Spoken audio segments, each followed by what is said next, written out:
Hello बच्चों, good morning. आज हम ज्ञान एवं पाठ्यक्रम में जो परस्पर विभेद का टॉपिक चल रहा था उसमें शिक्षण व प्रशिक्षण का विभेद पढ़ेंगे। ठीक है। कल हमने पढ़ा था ज्ञान एवं कौशल के बारे में। आज का हमारा टॉपिक है शिक्षण व प्रशिक्षण में क्या विभेद है या परस्पर एक दूसरे से किस तरह से संबंधित है, किस तरह से एक दूसरे से अलग। इन अंतर जानने से पहले हम पहले ये जानेंगे कि शिक्षण और प्रशिक्षण क्या होता है। शिक्षण जो होता है वो शिक्षा के क्षेत्र के से संबंधित होता है। ठीक है। प्रशिक्षण भी जो ट्रेनिंग के से संबंधित होता है, ट्रेनिंग से संबंधित होता है। और हम सब जानते हैं कि जो शिक्षण है वो शिक्षा के क्षेत्र में सबसे महत्वपूर्ण है, क्योंकि शिक्षण एक सामाजिक प्रक्रिया है और प्राचीन समय से ही जो अपना शिक्षण है वो औपचारिक या अनौपचारिक रूप से चलता आ रहा है, जिसका शाब्दिक अर्थ शिक्षण का देखे तो ये माना जाता है कि इसका अर्थ होता है शिक्षा प्रदान करना। जो शिक्षण है वो अंग्रेजी शब्द टीचिंग, TEACHING, टीचिंग, जिसका अर्थ होता है सिखाना, पढ़ाना, अर्थात ज्ञान देना या शिक्षा देना, शिक्षार्थी में कुछ क्षमताओं का विकास करना। ठीक है। जो शिक्षण की प्रक्रिया जो है हम कुल मिला के ये कहेंगे कि शिक्षण की जो प्रक्रिया है, टीचिंग की जो प्रक्रिया है, वो मानव व्यवहार में परिवर्तन करने की एक तकनीकी है। हम नहीं कह देते हैं कि अपेक्षित व्यवहारगत परिवर्तन हुआ, तो वो शिक्षण के माध्यम से यहाँ पर होता है। ठीक है। अब दूसरी तरफ हमारा आता है प्रशिक्षण। तो प्रशिक्षण क्या होता है? देखो, जो शिक्षण बालक का सर्वांगीण विकास करता है, उसी प्रकार से प्रशिक्षण जो है वो भी विकास करता है, लेकिन किसी एक विशेष क्षेत्र में करता है, किसी एक कौशल में, किसी एक दक्षता में उसको माहिर कर देते, किसी एक क्षेत्र में। इसलिए इसका क्षेत्र तो विस्तृत होता है, ये संकुचित होता है। ठीक है। या फिर हम कह दें कि शिक्षण जो है वो आदतों का निर्माण करती है, शिक्षण आदतों का निर्माण करता है, और ये जो प्रशिक्षण है वो आदतों का स्वरूप है, उसको एक स्वरूप प्रदान करती है। भाई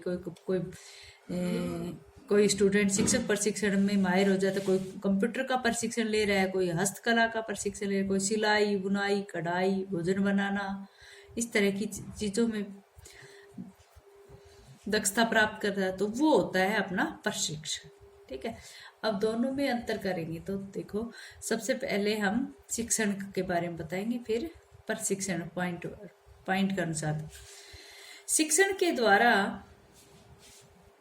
पहला पॉइंट है, शिक्षण के द्वारा छात्रों के व्यवहार आदतों में परिवर्तन लाया जाता है। क्योंकि ये क्या है, ये टीचिंग है, और टीचिंग का अर्थ क्या है कि बालक को एक प्रकार से उसको कुछ सिखाना या पढ़ाना। ठीक है। तो छात्रों के व्यवहार में या आदतों में परिवर्तन लाया जाता है, किससे? शिक्षण से। अब प्रशिक्षण क्या है? प्रशिक्षण का उद्देश्य व्यवहार परिवर्तन और कार्य के कौशल का विकास करना, किस तरह से उसका व्यवहार परिवर्तन होता है, किस तरह से वो कार्य करता है, उस कौशल का विकास करना है। आगे है, शिक्षण सैद्धांतिक पक्षधर होता है। शिक्षण जो है वो सिद्धांतों पर चलने वाला होता है, लेकिन प्रशिक्षण व्यवहारिक पक्षधर होता है। इसमें व्यवहार में परिवर्तन होता है, तो व्यवहारगत पक्षधर होता है, ये व्यवहारिक होता है। ठीक है। नेक्स्ट है, शिक्षण से नवीन जानकारी हेतु अधिगम होता है, जो प्रशिक्षण का आधार बनता है। शिक्षण में नवीन जानकारी हेतु अधिगम होता है, लर्निंग, जो प्रशिक्षण का आधार होती है। और प्रशिक्षण में क्या है? प्रशिक्षण में शिक्षण निहित होता है। ठीक है। ये प्रशिक्षण का आधार है ना शिक्षण, लेकिन प्रशिक्षण क्या है? वो शिक्षण में निहित है। ठीक।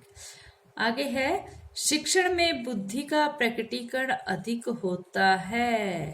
बुद्धि का प्रयोग, प्रकटीकरण नहीं, शिक्षण में बुद्धि का प्रयोग सर्वाधिक होता है, लेकिन प्रशिक्षण में शिक्षण के अनुपात में बुद्धि के प्रकटीकरण की मात्रा का अनुपात कम होता है। ठीक है। यानी कि प्रशिक्षण में इसमें तो बुद्धि का अधिक प्रयोग होता है, इसमें उसकी बजाय कम होता है। नेक्स्ट है, शिक्षण का क्षेत्र व्यापक होता है। शिक्षण का क्षेत्र क्या है? व्यापक होता है। ठीक है, शिक्षण का क्षेत्र क्या होता है? व्यापक होता है, लेकिन खुला और विस्तृत है इसका क्षेत्र। लेकिन प्रशिक्षण का क्षेत्र संकीर्ण होता है, क्योंकि प्रशिक्षण एक या दो ही होते हैं। किसी होते तो बहुत सारे, लेकिन अगर किसी में टैलेंट आ गया तो एक दो ही आता है, इसलिए प्रशिक्षण का क्षेत्र संकीर्ण माना जाता है। नेक्स्ट है, प्रशिक्षण द्वारा शिक्षार्थी का सर्वांगीण विकास संभव है। प्रशिक्षण के द्वारा शिक्षार्थी का सर्वांगीण विकास संभव है। ठीक है बेटा, प्रशिक्षण के द्वारा विद्यार्थी का शिक्षण आना चाहिए। शिक्षण द्वारा शिक्षार्थी का सर्वांगीण विकास संभव है। लेकिन इधर क्या है? शिक्षार्थी को जीविकोपार्जन के लिए किसी विशिष्ट क्षेत्र में आत्मनिर्भर बनाता है। प्रशिक्षण जो है वो जीविकोपार्जन के काम आता है, और वो एक बालक को, एक विद्यार्थी को किसी विशिष्ट क्षेत्र की तरफ आत्मनिर्भर बनाता है। नेक्स्ट है, अधिगम के लिए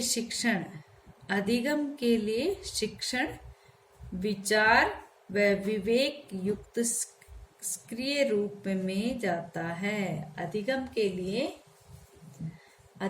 लिए शिक्षण विचार व विवेक युक्त, अधिगम लर्निंग के लिए शिक्षण जो है वो विचार व विवेक युक्त सक्रिय रूप में जाता है। अधिगम के लिए ये जो शिक्षण है उसके विचार और विवेक युक्त सक्रिय रूप में जाना जाता है। ठीक है, प्रशिक्षण में क्या है? प्रशिक्षण विचारहीन यांत्रिक रूप में विशिष्ट कार्य के लिए होता है। प्रशिक्षण जो है वो विचारहीन यांत्रिक रूप में विशिष्ट कार्य के लिए होता है। ये प्रशिक्षण की कार्य था भाई। तो प्रशिक्षण जो था उसका उद्देश्य बालक में परिवर्तन करने का था ना, किसी ऐसे कार्य में दक्षता प्रदान करने के लिए था। इसलिए यहाँ पर यह माना जाता है कि वहां पर प्रशिक्षण जो है वो विचारहीन या यांत्रिक रूप में विशिष्ट कार्य के लिए ही होता है। कोई भी विद्यार्थी अगर इतना विचारहीन है या फिर यांत्रिक रूप में, तो विशिष्ट कार्य के लिए ही ऐसा वो कर रहा होता है। अच्छा बच्चों, आज इतना ही।